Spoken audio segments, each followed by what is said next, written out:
Okay. Okay. All right. This Oh, meeting is being recorded. all Woohoo. right. Okay. Well, first of all, thank you so much, Dad. And we've got takeoff, and I'm so pleased. There's the tick behind you. Of course. Yeah. I got all my tick There you stuff. go. Keen. Yeah. I got a million of those little guys myself. Yeah. Yeah. Of course, that's the official one because that's the one who talks. Yeah. That's it. I saw him yesterday on that Instagram chat that you did. His ass. Oh yeah. Also. Yeah, that's right. You were watching that. Right. Yeah. Yeah. Yeah. Yeah. And I pulled him down and I played his phrases. Yeah. He says keen and spoon, of course. And ooh, gross. I am the tick. My favorite was evildoer beware. I don't know why, but my favorite was always when the tick versus El Cid, and he straps two pieces of corn to his head, and he says, "Come along, Arthur, we're on the march." Come along, Earthy. Yes. Yeah. I bought this in 1994, and I keep. Oh my gosh, really? That's one of the very first ones. Yeah, yeah, yeah. This is actually a Ben Edlund illustration. Yeah, right. Of course. Not for the cartoon, but the merchandise was so hard to get in the UK. Well, you couldn't get it. Just really difficult to get. You can see it on eBay now, but it was incredibly difficult to get. But I was a crazy fan for it at the time. Really? I remember. You mean for the show or for the merchandise? Well, I would have bought everything if I could have found it for the show. I remember when I was so it would have come on 93, I think it started. 90. Well, let me see. I got cast in 93, so it had to start in 94. 94, yeah. So it was on 94 through I think 97. We went 3 seasons.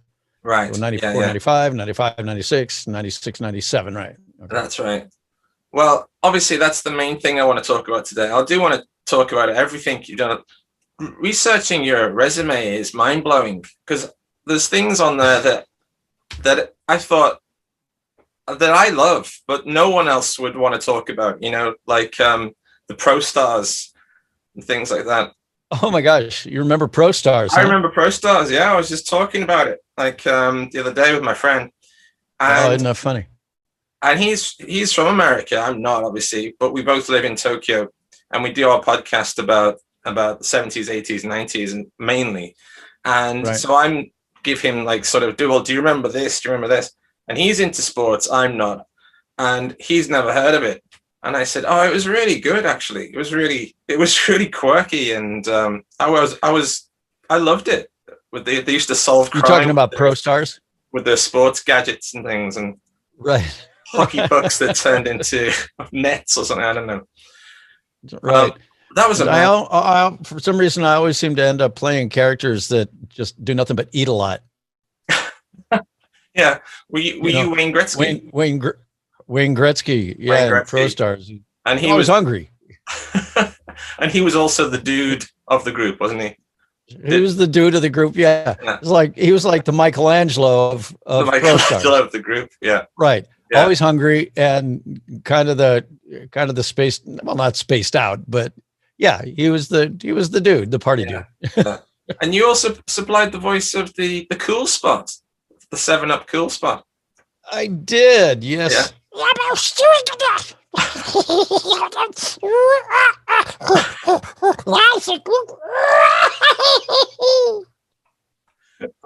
So did you understand any of that?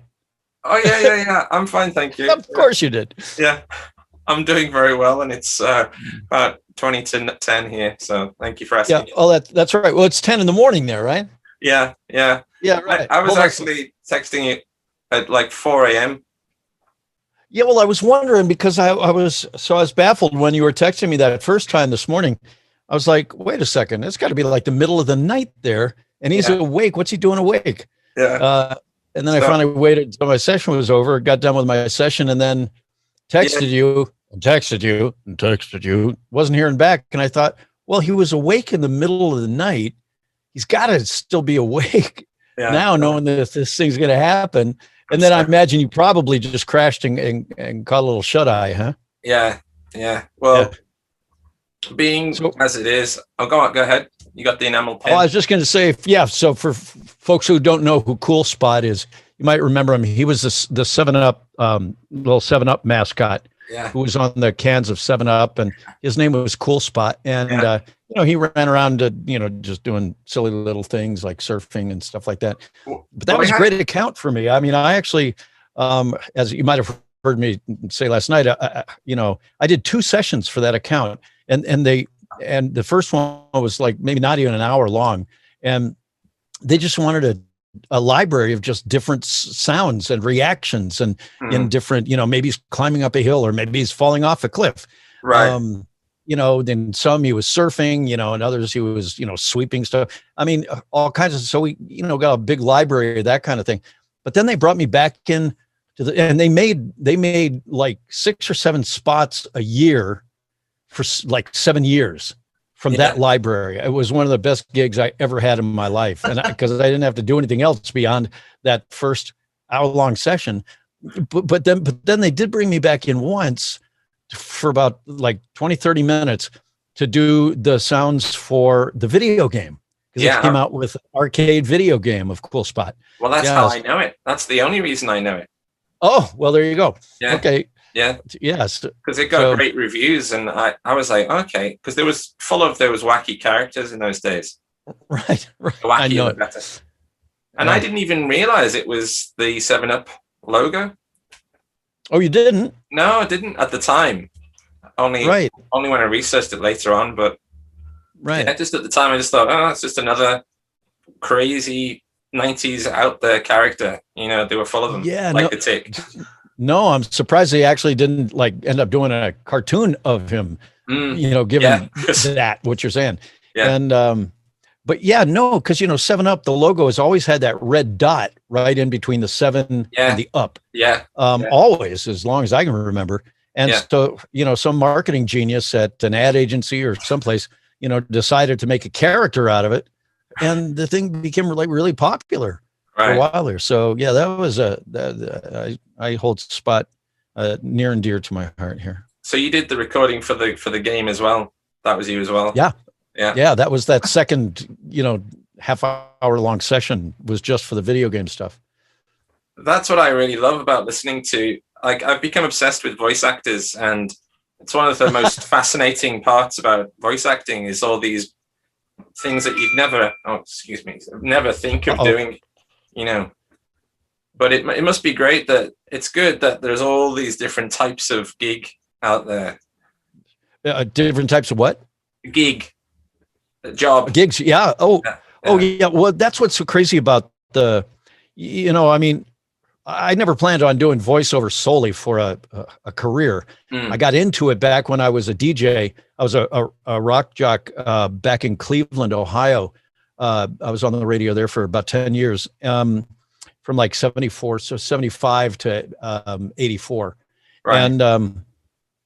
And it was there that I discovered, because I did a lot of theater. I was doing theater and I was singing and modeling and doing everything I could think to do in the entertainment industry. I was on TV there. I was pulling the Ohio lottery numbers on TV every night for a year or so. And that's where I discovered voiceover, freelance voiceover, because the difference for me was that back then, being on the radio, I was not only on the air for 4 hours a day, but I was also the production director at a couple of the stations that I worked at. And what that means is that you're responsible for getting the commercials recorded for the radio station. Excuse me. Oh, I shouldn't have done that to you. It's okay. But so it was our responsibility for taking the tapes that came in from national ad agencies with the national commercials on them and putting those onto carts so that we could play them on the air. But then we also had to record the local radio spots for the local advertisers.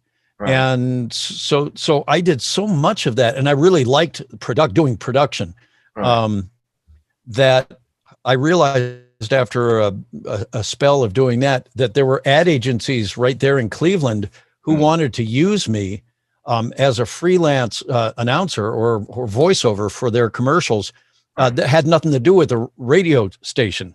I was doing, they were hiring me to do the voiceover for TV spots and other radio spots that would end up on other radio stations.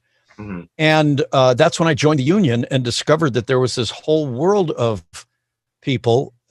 And even in Cleveland at that time, now this is the mid 70s and mid to late 70s, who were making their livings on doing just voiceover. Yeah. And I thought that's crazy.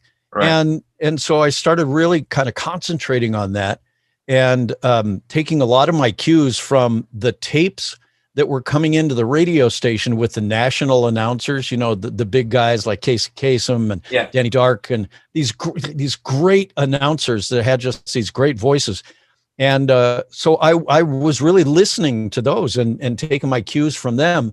And after about 2 years or 3 years of doing my freelance voiceover work, I ended up making more money a year doing the freelance voiceover stuff than I was working 6 days a week at the radio station. It didn't make any sense to me. So I finally, in June of '84, quit my radio career to concentrate just on voiceover. Right. And then I got word from our landlord. We were renting a house back in Cleveland at that time. Got word from the landlord that he was selling the house, and we had to move by the end of September of that year. Now this is in June or maybe early July.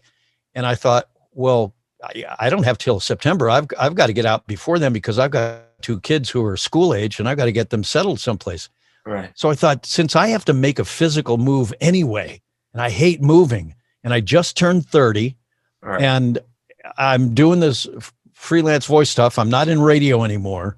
Right. I've got nothing tying me here to Cleveland anymore. I want to make a move either to New York or LA.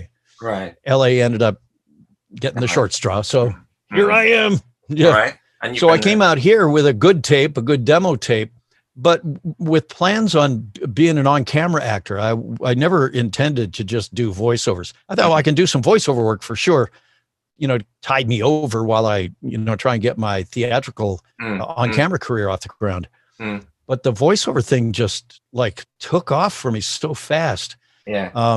And the on-camera stuff just wasn't. I mean, I got a few, small gigs here and there, but I just realized, wow, it's this voiceover stuff that I really do love. And on-camera stuff.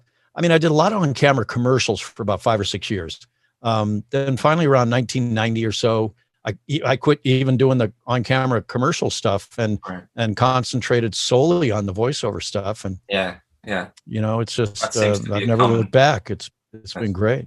I've been very blessed, very fortunate. And well, that's the fascinating part for me because of it seems to be the same story for that generation of voice actors, but nowadays, people just want to go straight into voice acting because they see how fun it is for you guys, and they grow up with these cartoons and what have you. But who was the first person that was maybe you didn't even know at the time, but then turned out to be a legend like Casey Kasem or Frank Welker or Rob Paulson or something, a fellow? What do you mean, who was the first? I mean, when you were starting really going into voice recording, right? Who was the first other voice actor that you met that you became friends with? That I met? Yeah. Rob Paulson would be right at the top of the list. Yeah, Rob and Cam Clark. I actually met Cam before I met anybody else because Cam and I in the spring, in February, actually, of 1985. So I had been here about 5 months, maybe. Right. I was on a game show called Super Password as a contestant. Okay. And so was Cam. And we were on the same week. And the way they work it in game shows is that they bundle you together with all the contestants who are going to be on during that week. And you guys all rehearse together and train together, so to speak, because they put you through, kind of through the paces for what's going to happen when you're on the air. Right. And so Cam and I were in the same group. That's where we met, and so it's so bizarre now to think what a great friend he is and, how many shows we've worked on together. So Cam's the one I actually met first. But then right on the heels of that, I met Rob Paulson. And of course, Robbie's gone on to be Rob Paulson, there's no escaping him, and nor there should be, no. nor should there be. There you go.